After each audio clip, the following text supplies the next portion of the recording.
और आजम स्वाति के खिलाफ हुकूमती इंतकामी कार्रवाइयां तमाम हदें पार कर गईं। मुअम्मर और बीमार सियासी रहनुमा के साथ आदि मुजरिमों से बदतर सलूक किया जाने लगा। आजम स्वाति को एक शहर से दूसरे शहर मुंतकिल किया जाता रहा।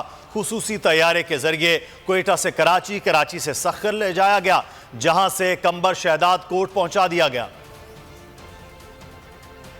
दूसरा शहर, कभी इधर तो कभी उधर। हुकूमती इंतकामी कार्रवाइयां तमाम हदें पार कर गईं। आसम सवाती के खिलाफ ओछे हथकंडे इख्तियार किए जाने लगे। मुअम्मर सेनेटर को बलूचिस्तान हाई कोर्ट से रिहाई का परवाना मिला। सिंध पुलिस फुर्तियां दिखाते हुए गिरफ्तार करने पहुंच गई। कंबर शहदाद कोर्ट मुंतकली की तैयारी की गई, मगर फैसला ऐन वक्त पर बदल दिया गया। कब किस अदालत में पेश करना है, रात भर सोच विचार चलता रहा। चहने पर ही खुसूसी तैयारी के जरिए कराची मुंतकिल कर दिया गया। पुलिस और कानून नाफिज करने वाले इदारों की नफरी ओल्ड टर्मिनल पहुंच गई। कराची पहुंचने के कुछ ही देर बाद